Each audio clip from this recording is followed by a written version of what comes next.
Bonjour à tous, c'est Jenny Garden, je suis médium énergéticienne et aujourd'hui nous allons répondre à la question qui a été posée en commentaire sous une de mes vidéos YouTube. Je remercie cette personne qui a posé la question. C'est une question que je vais vous donner après, tiens, parce que là je suis en train de tester un nouvel appareil qui du coup sert de micro. J'aimerais bien que vous me disiez, je la teste du coup sur une courte vidéo, en sachant que derrière je vais reprendre d'autres vidéos avec mon ancien système. J'aimerais bien que cette vidéo puisse être un petit test pour voir si je continue avec cet appareil ou pas, si vous trouvez que la qualité du son est meilleure. N'hésitez pas à me le dire dans les commentaires, ou si vous... Il y a une mouche qui traîne là depuis tout à l'heure, un petit peu enquiquinante. Je voulais savoir, grosso modo, bah oui, elle va m'enquiquiner, si c'est mieux pour vous. Voilà. Si en termes de son c'est correct, si c'est pareil, si c'est pire, si c'est mieux que les anciennes vidéos. Donc je la teste uniquement sur celle-ci, parce que comme j'ai un doute, si c'est pas bon, je vais éviter. Voilà, si ce système-là, vous trouvez que c'est pas mal, dites-le moi, comme ça les prochaines vidéos, je les tournerai avec ce système-là, même si entre-temps, je vais peut-être en refaire d'autres. Bon, après, je le prendrai en compte et je le mettrai en application si c'est mieux pour vous. Voilà, petite précision technique. Alors, la question du jour, c'est... donc j'ai laissé le commentaire en entier. Enfin, j'ai pris ce qui était nécessaire pour la vidéo. Je me suis souvent demandé comment les accompagnants flammes jumelles trouvent le recul nécessaire et font la part des choses pour accompagner des personnes sur le parcours tout en traversant ces souffrances eux-mêmes.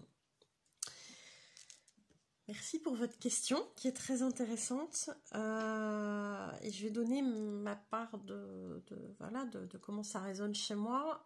Peut-être que d'autres accompagnants flammes jumelles ou spirituels vous amèneront d'autres réponses, mais en tout cas ici je vais vous donner ce qui me vient par rapport à ça, et je pense que ce que je vais vous répondre, ça peut être valable pour les personnes qui accompagnent en parcours flamme jumelle, comme en spiritualité, en énergétique, etc. Tout ça c'est lié aussi au parcours FJ, mais voilà, on peut élargir au parcours hors parcours FJ. Alors, comment on fait la part des choses, comment on trouve le recul nécessaire? J'ai envie de dire que souvent, on va passer nous-mêmes par des étapes dans notre propre guérison. Et pour ma part, comment ça se passe, c'est que je passe par ces stades-là, et après j'ai des personnes qui traversent cette phase-là. Donc moi j'ai pu avoir ce recul parce qu'entre-temps j'ai vécu une période où j'ai eu besoin de travailler ces choses-là. Derrière ça a traîné pendant quelques temps, ça s'est assimilé, j'ai pu atteindre une forme de, entre guillemets, maîtrise de ces choses-là. Et derrière, on m'envoie des personnes qui traversent ce par quoi je suis passée. C'est souvent les cas les plus probables que je rencontre, c'est souvent ça en fait, c'est ces cas-là. Donc forcément, sur l'instant, on vit des choses, je me vois pas forcément accompagnée sur ces choses-là si elles sont difficiles pour moi. Quoique, après, je vais vous faire un petit truc qui viendra nuancer ça, je vais vous parler de quelque chose qui viendra nuancer ça, mais dans l'absolu, je dirais que c'est comme ça que ça fonctionne pour moi. Je vis des choses, je les traverse, j'expérimente, et après, je laisse décanter ces choses-là, et après, on m'envoie des personnes chez qui c'est en train de se faire. Donc oui, il y a une forme de prise de recul qui est faite sur ces choses-là que j'ai vécues moi personnellement, parcours FJ ou parcours spirituel, de guérison, etc. Encore une fois, moi je mets tout dans le même panier, c'est pas exclusif aux flammes jumelles, parce que j'accompagne aussi des personnes qui sont pas en parcours FJ, et ça se retrouve aussi ces choses-là. Donc pour moi, ça se concrétise comme ça dans la majorité des cas. Il y a d'autres situations, des fois, où j'ai pas complètement... comment je pourrais dire, je sais pas le mot, c'est pas complètement acquis. Et là, on vient m'envoyer quelqu'un qui, du coup, vient faire résonance. Et je me dis, ah oui, bon, bah là, ça tape encore un petit peu. Mais j'ai pas, en tant que professionnelle, et pour moi, c'est un cadre qui est très important, à vous dire, ah bah là, ce que vous êtes en train de me dire, ça vient taper dans mon truc, dans ma blessure. Ah, ça n'a pas lieu dans une consultation avec moi. C'est vous qui venez pour qu'on s'occupe de vous, pour qu'on traite votre problème, pour que je puisse vous aider sur des choses, etc. Donc ces propos-là n'ont rien à faire. Personnellement, moi, je les partage pas forcément, ou alors je peux être transparente sur l'instant et dire, bah oui, bah là, je comprends que ça vient taper un petit peu chez moi, mais je vois pas trop l'intérêt de le dire. C'est pas pour cacher, c'est juste parce que le consultant, c'est vous. Et c'est vous l'objet de la consultation. Oui, la mouche, oui, bah oui, tu veux dire des choses, la mouche, tu viens de confirmer. Bon, va falloir qu'elle aille faire un petit tour dehors, cette mouche, tout à l'heure. Bon, où j'en étais? Donc, l'objet principal du rendez-vous, c'est vous. Donc, je n'ai pas parlé de ces choses-là. Par contre, derrière, ce qui va se passer, c'est que moi, je vais avoir conscientisé ça et je vais le traiter. Voilà, toute seule ou en me faisant accompagner aussi, parce que bien évidemment que dans une démarche la plus saine possible, on se fait aussi accompagner. Des fois, il y a des choses sur lesquelles on n'est pas objectif nous-mêmes, hein. Donc ça permet aussi de voir les choses sous un autre angle, ça permet d'avoir des informations qui parfois on les perçoit pas par nous-mêmes. Donc ça peut arriver, ces choses-là. Même si au fur et à mesure du parcours, on se détache un petit peu de tout, on a toujours besoin aussi de la vie de quelqu'un d'autre, etc. Donc ça peut arriver qu'on se fasse aussi accompagner, mais sur notre parcours à nous, privé, parcours de vie, parcours FJ, autre, voilà. Donc ça aussi, ça nous permet d'avancer dans notre cheminement, dans notre guérison, et du coup d'être plus dans la qualité vis-à-vis des prestations qu'on vous propose. C'est un peu ça le but aussi, hein, c'est d'avoir le plus d'objectivité et de ne pas laisser intervenir nos blessures à nous pendant une séance. Bon, en tout cas, c'est comme ça que moi je travaille.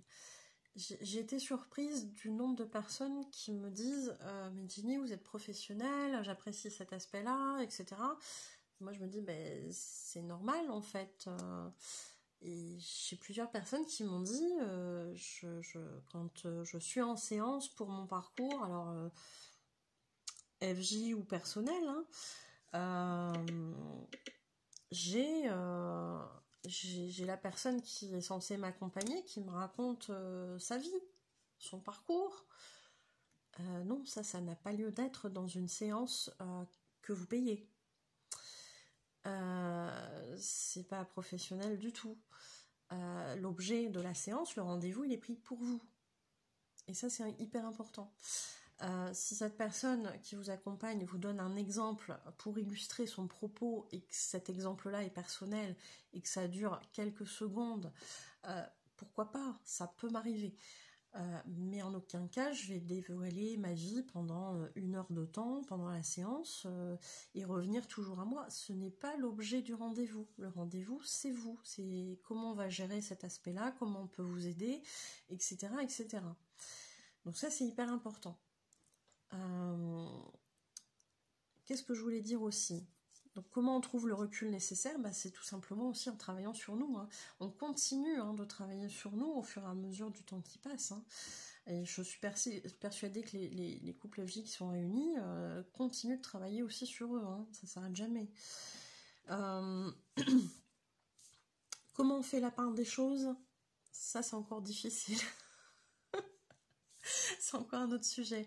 Alors, pour ma part, j'ai la chance d'être guidée par des des guides, forcément des êtres lumineux, pleins d'amour. Et j'avoue effectivement qu'il y a certaines situations parfois où vous m'exposez et ça vient taper dans le chaser que j'ai été et qui dit waouh, ouais, c'est dur là c'est dur, mon Dieu. Et mon ego pourrait avoir envie de dire quelque chose, mais envoyez tout valser, cette personne ne vous mérite pas, etc. Bien sûr que l'ego aurait envie de dire ça, je vais pas vous mentir, mais les guides qui sont là aussi, moi je suis un outil quelque part de ces guides, sont là, ils me transmettent en fait, enfin sur l'instant moi j'ai toujours l'impression de parler, mais je sais qu'à la fin de la séance, je me dis quand même vous êtes bien intervenu parce que des fois il y a des trucs, ça m'a mis les cheveux dressés sur la tête quoi. Et je suis humaine, voilà, mais ils sont là et ils sont pleins d'amour et ils m'amènent les infos dont vous avez besoin pour avancer. Ce message qui dit que votre runner, s'il a agi de cette façon-là, bien évidemment c'est pour vous faire travailler.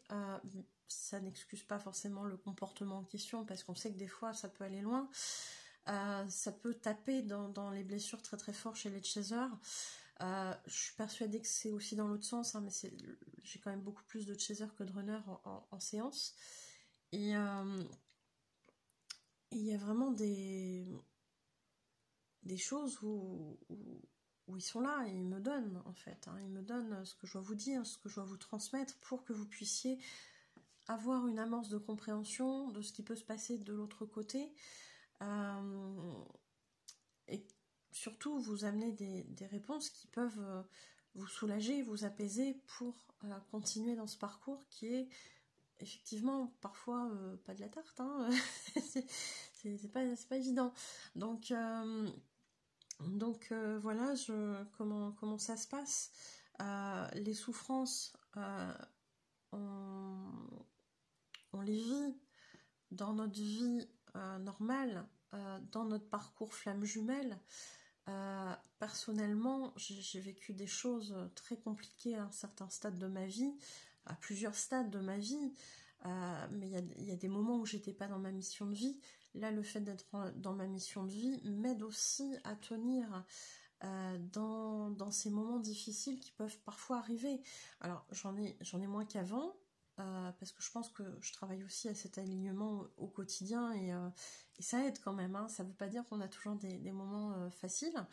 On continue d'avoir parfois des épreuves de vie, des choses comme ça, mais le fait d'être à ma place dans ma mission de vie m'apporte aussi un très grand plus pour supporter aussi les aléas quand il y a des difficultés. Ça j'en suis persuadée. C'est quelque chose de très important de trouver sa mission de vie, d'être à sa place, de se sentir vibrer quand on fait ces choses-là. Et oui, c'est ce qui se passe dans les échanges. C'est voilà, quand il y a des échanges de tambours, quand il y a des soins au tambour, quand il y a des retours dans la matière de ce que ça vous a fait, etc. Moi, je vibre de l'intérieur. Je me dis, waouh, je suis vraiment à ma place, en fait. Et ça, c'est quelque chose qui est pas mesurable, en fait, et qui vous permet de tenir le coup au quotidien quand il y a des choses compliquées. Je sais pas si ça répond pleinement à la question de cette personne sur le commentaire. J'espère qu'elle le verra très vite et qu'elle pourra me faire un retour là-dessus. Mais voilà pour ma part ce que j'avais à répondre à ça. Peut-être que d'autres personnes répondront d'autres choses et je pense que c'est aussi des choses qui peuvent être personnelles. On peut avoir un point de vue différent, il n'y a pas de souci là-dessus, mais en tout cas c'est ça que j'avais envie de vous partager par rapport à cette réponse-là.